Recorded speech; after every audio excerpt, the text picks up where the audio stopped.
terbentang dari Sabang di barat hingga Merauke di timur, dari Pulau Miangas di utara hingga Pulau Rote di selatan. Indonesia.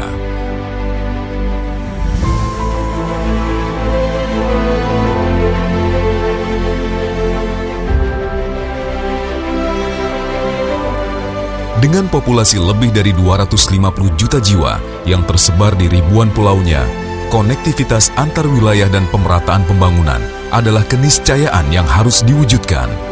Pembangunan infrastruktur transportasi adalah jawabannya. Transportasi akan membuka keterisolasian, menekan disparitas harga, menumbuhkan perekonomian secara lebih merata, dan mengembangkan potensi masyarakat di berbagai kawasan secara lebih maksimal.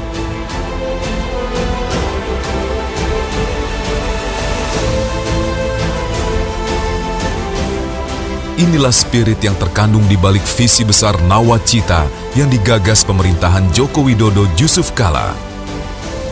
Salah satu butir nawacita yang sangat tepat menjawab tantangan Indonesia adalah membangun Indonesia dari pinggiran dan memperkuat daerah-daerah di desa dalam kerangka negara kesatuan.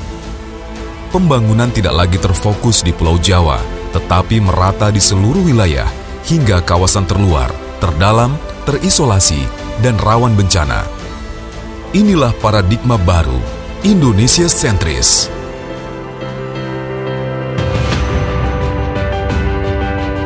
Salah satu implementasinya adalah pengembangan tol laut. Tol laut adalah konsep pengangkutan logistik yang bertujuan menjamin ketersediaan barang dan mengurangi disparitas harga, khususnya di wilayah timur Indonesia, serta menjamin kelangsungan pelayanan penyelenggaraan angkutan barang ke daerah tertinggal, terpencil, terluar, dan perbatasan. Sebagai implementasi konsep tol laut, Kementerian Perhubungan mengembangkan angkutan barang dengan kapal laut yang terjadwal atau freightliner. Hingga tahun ini, terdapat 6 rute tol laut yang menjangkau berbagai kawasan terutama di Indonesia Timur. Program lainnya adalah kapal khusus ternak. Untuk mendukung implementasi tol laut, Kementerian Perhubungan juga mengembangkan pelabuhan di berbagai daerah.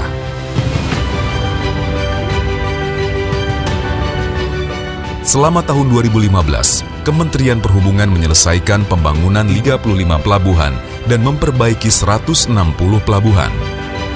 Pengembangan dimaksudkan agar pelabuhan-pelabuhan tersebut bisa disandari kapal dengan ukuran lebih besar, dengan fasilitas yang mendukung baik untuk angkutan barang maupun orang.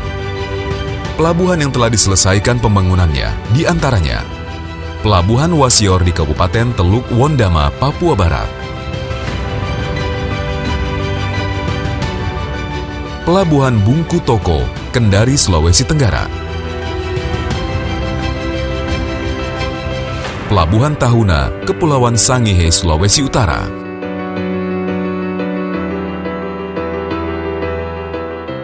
Pelabuhan Laut Matangisi, Sulawesi Tengah,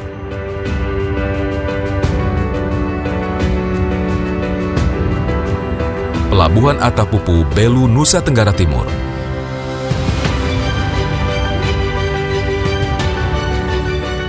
Pelabuhan Marapokot, Nagekeo, Nusa Tenggara Timur,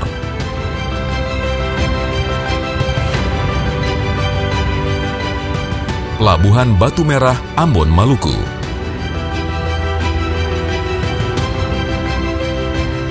Pelabuhan Sukadana, Kayong Utara, Kalimantan Barat,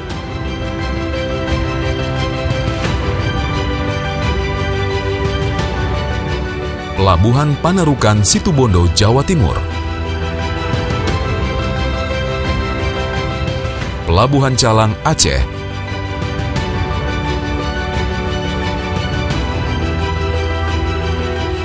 Pelabuhan Tobelo dan Galela, Halmahera Utara, Maluku Utara,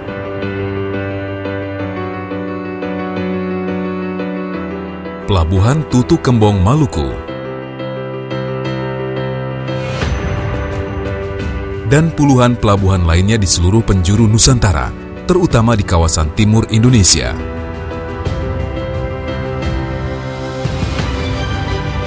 Tidak hanya prasarana, pembangunan sarana pun tidak terabaikan. Selama tahun 2015, Kementerian Perhubungan membangun 100 kapal perintis, 77 kapal patroli, dan 10 kapal navigasi. Untuk mendukung keselamatan pelayaran, telah dibangun 232 fasilitas sarana bantu navigasi pelayaran atau SBNP, 5 unit Vessels Traffic Services atau VTS, dan 25 unit Global Maritime Distress Safety System atau GMDSS.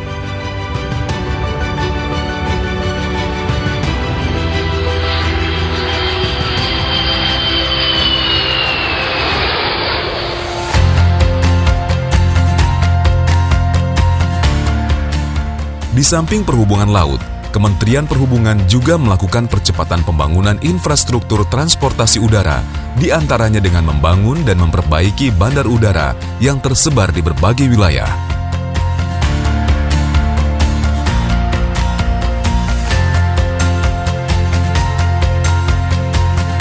Selama tahun 2015, telah diselesaikan pembangunan beberapa terminal bandara baru, di antaranya adalah Bandara Komodo, Labuan Bajo, Nusa Tenggara Timur. Bandara Wamena di Jayawijaya, Papua.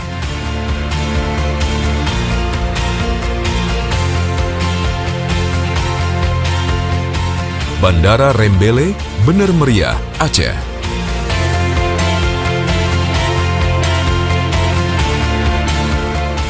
Bandara Internasional Juwata, Tarakan, Kalimantan Utara.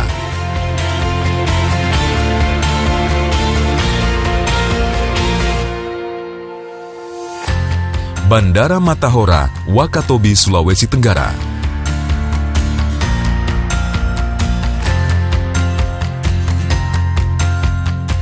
Bandara Domine Edward Osok, Sorong, Papua Barat.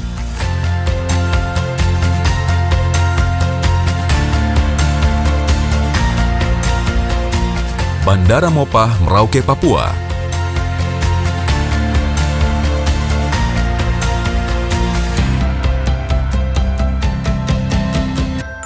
Bandara Jalaluddin, Gorontalo.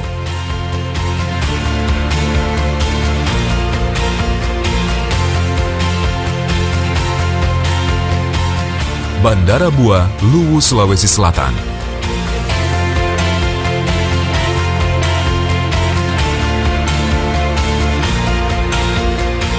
Bandara Andi Jema, Masamba, Sulawesi Selatan.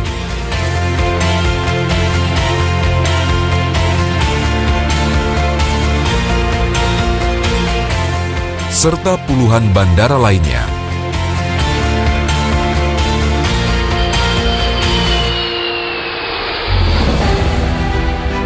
Konektivitas juga diwujudkan dengan pengembangan transportasi darat, khususnya sungai, danau, dan penyeberangan. Sejumlah pelabuhan penyeberangan telah tuntas dibangun dan dibenahi, di antaranya Pelabuhan Penyeberangan Sumpit Cermai Sambas, Kalimantan Barat.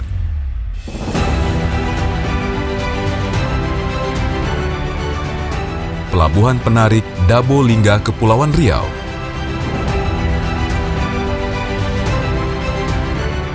Pelabuhan Penyeberangan Gorontalo.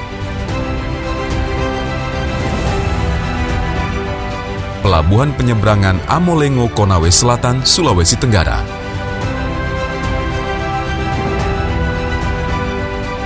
Pelabuhan Penyeberangan Kendal, Jawa Tengah. Pelabuhan Penyeberangan Toboli, Parigi, Mautong, Sulawesi Tengah.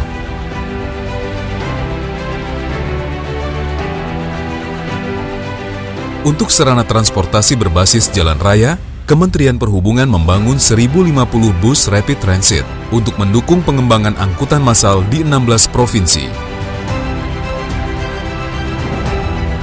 Dari sisi prasarana, Kementerian Perhubungan merenovasi 16 terminal tipe A di sejumlah provinsi dan kota.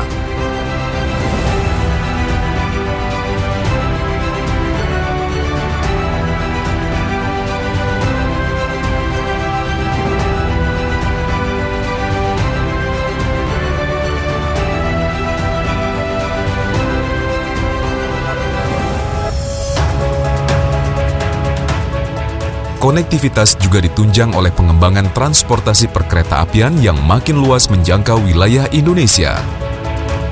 Beberapa aksi nyata yang telah dilaksanakan di sektor perkeretaapian, diantaranya pembangunan jalur kereta api Trans Sumatera, reaktivasi jalur Binjai Besitang, dan pembangunan jalur ganda Kertapati Prabu Mulih di Sumatera Selatan. Trans Sulawesi dari Makassar hingga Parepare, pembangunan jalur kereta api di Bandara Internasional Soekarno-Hatta dan Bandara Internasional Minangkabau, dan pembangunan jalur ganda kereta api Medan Bandara Kuala Namu. Di Pulau Jawa, dibangun jalur ganda di lintas selatan. Untuk mendukung kereta api perkotaan, Kemenhub membangun double track Manggarai Cikarang, pengembangan dan pembangunan stasiun Kebayoran, stasiun Parung Panjang,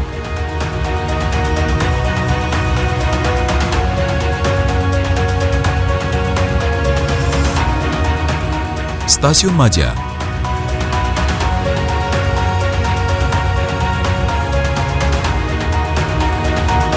dan stasiun Palmerah.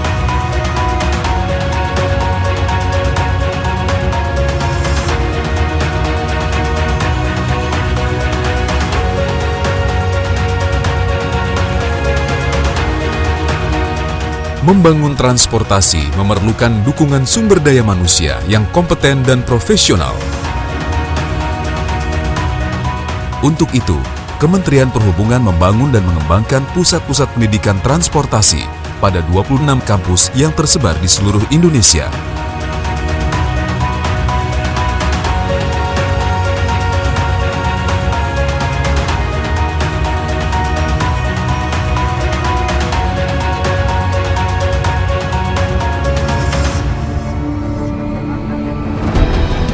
Menghadirkan negara untuk mewujudkan konektivitas nasional dan pemerataan pembangunan demi masa depan Indonesia yang lebih baik. Merangkai, menyatukan Indonesia.